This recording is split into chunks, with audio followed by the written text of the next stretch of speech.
The other day I purchased a Harbor Freight 12 by 20 building, and we assembled it. It took a lot longer than I thought it was going to take. People online said an hour and a half. It took us like 3 hours. So, and that was 4 of us putting it together. My kids were helping, my wife. So what I'm working on currently is my forklift in the background. I needed a shelter for it because I didn't know I have space. So I'm not showing the actual construction of the building because it's pretty straightforward. Even if the instructions aren't real clear, at least it numbers things out and you can kind of figure out the construction. When it comes to saying, you know, square up the building and put your anchors in the ground, I waited until it's up to put the anchors in, and I'll show you why. So in the instructions, you can kind of see it shows you on, let's see here, on the corner to loop in through the eyes, the holes in the actual tube to run the anchor in the ground. And then on the wall sections, and it's not going to be centered because you're either off center on either end, wherever you put it through the actual foot of the building. The way I'm installing it is I'm just going to go around the actual metal part of the bar that crosses. Harbor Freights, they send you these cables all together, and you're supposed to put the cable clamp on it, except for when I got it, the cable clamp, no matter how far you crank the nuts on the cable clamp, it just barely crushed that wire to clamp it. So I actually had to add 2 washers on here, so that way it gives a little more clamping room, so that way when you take and tighten this up, that it would actually clamp and hold. Okay. So that's one thing I had to do to modify Harbor Freight stuff. I went on Amazon and bought some carabiner clamps. I was trying different thoughts to what I was going to use, but this is the simplest and cheapest method. They hold about 1,500 pounds each, stainless steel, so they're not going to corrode. Simplest way, this goes around the frame of the building. You loop your carabiner clamp on this, and you loop it onto the building, and you tighten it up. And the reason I'm doing that is because if I ever want to take and move the building for any reason, instead of having to unbolt this, it sounds stupid, instead of having to get a socket out and unbolt this, I can just leave it tight. Just leave this clamp to the building. When I'm ready to take it out, I just disconnected it. I can lift it up, move the building, pull these out of the ground, and voila, easy. This is where they're saying to run your cable clamp through. It's just the same to run it here as to run it over here in the corner. So I am going to run my cable clamps through the corner.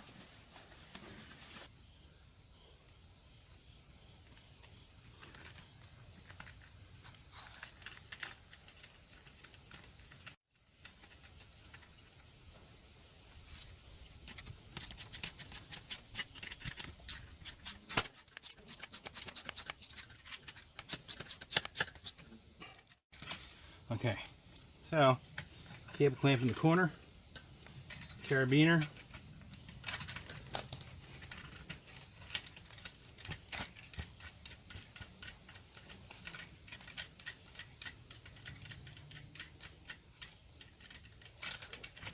that's it.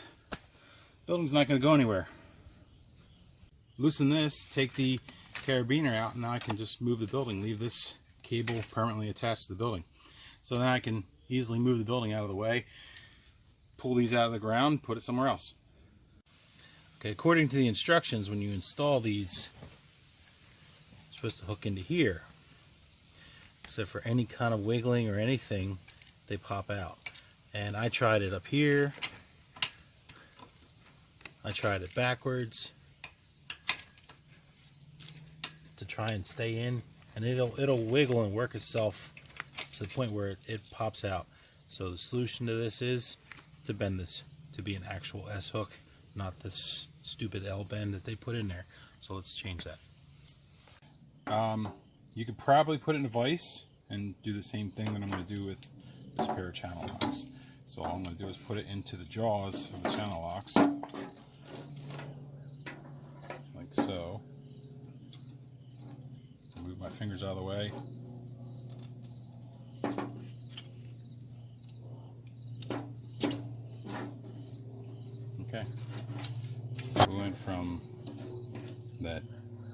L bend to a S.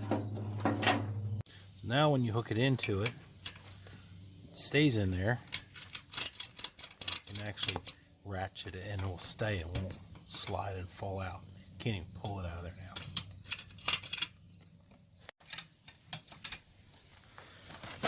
That's what both of them look like, with the S bent into an S shape. Okay, what I've gone and done here is I've added a zip tie between the two loops, so that way no matter how loose these are, the hooks won't unhook.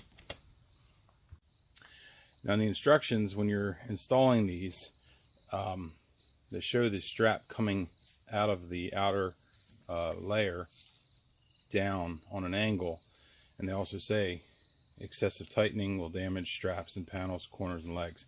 So you don't want to tighten these really much at all, and that's the reason why I put zip ties in.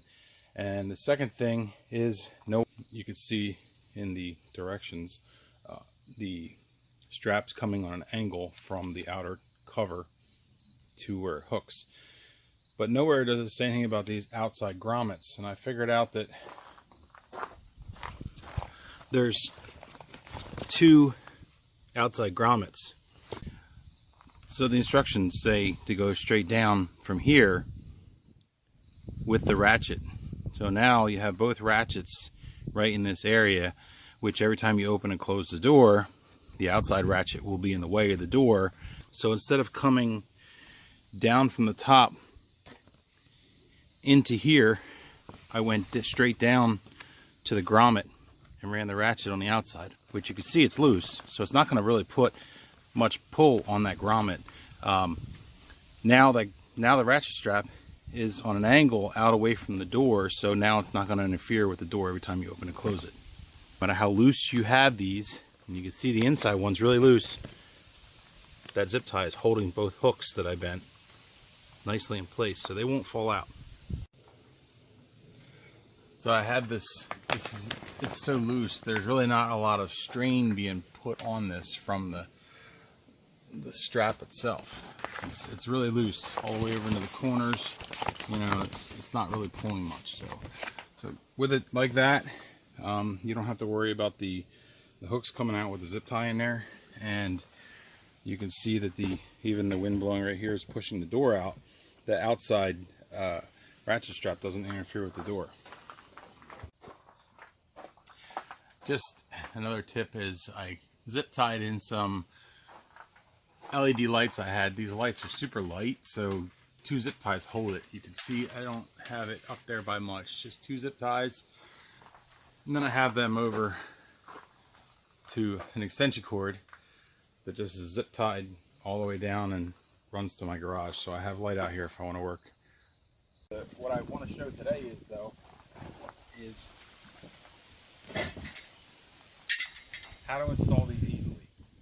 I didn't install this when the instructions said to install it because I wanted to get it up, and you can see I have it strapped down because we had a storm yesterday. I didn't want it to blow away because these weren't installed. So basically the reason I didn't install these is because I wanted to build it and set it where I wanted to set it. So we're going to show you how to easily put these in the ground. You know, you could try different things. I don't know if this would be any good to put it in the ground to crank it in until you get to your last one. My ground's pretty solid here. So my option for putting it in the ground was to get my Ryobi Impact. I took and found my 30 millimeter, and it's actually a Harbor Freight socket too, but 30 millimeter Harbor Freight socket, 12 point. Actually, this one's crushed a little different. So I'm gonna have to pull out my socket set. So they're not all the same. Okay, so here's one that the 30 millimeter Harbor Freight socket, 12 point, it fits right in the groove. Okay, but as I just recently discovered, the loop on this one is not the same as this one. So it's not going to be a 30 millimeter socket on that one. 5 of the 6 that came from Harbor Freight will use the 30 millimeter 12-point socket to drive this in the ground. This is it. My ground's fairly hard here too, so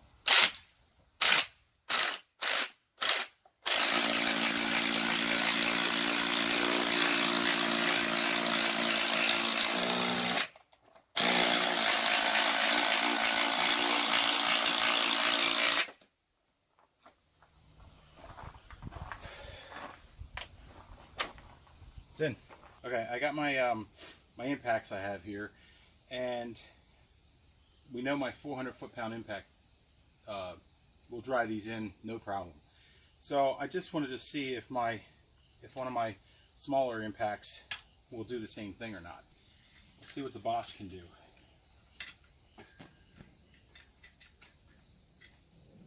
Come on.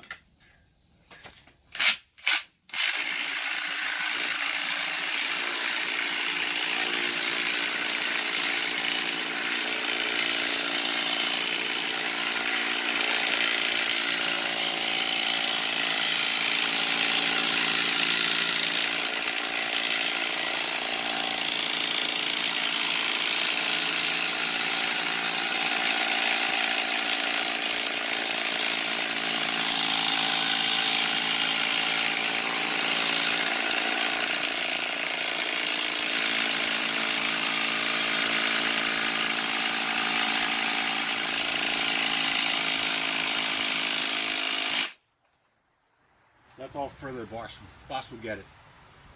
So, alright. We punished my Bosch. Let's punish the Ryobi and see if the Ryobi will do anything. Smaller Ryobi's 3/8. It's like the 3/8 impact. It's the smaller impact the Ryobi makes. So let's see if the Ryobi will do any more than the Bosch will do.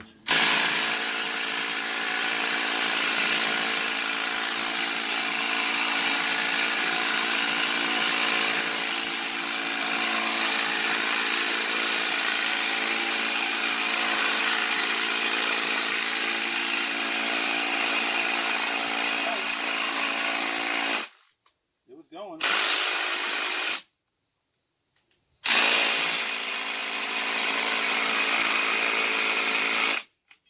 Alright, so that was fully charged and it drove it that far. The Ryobi was fully charged and it seemed a little more powerful than the Bosch. It actually drove it a couple more inches, but it's just not going to do it. So back to the 400 foot-pound impact to finish it off.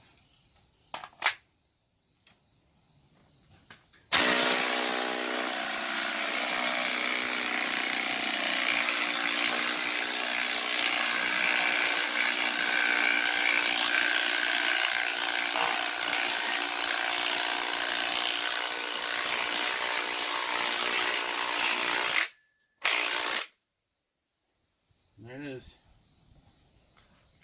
Need a 400 foot-pound impact to put that in the ground.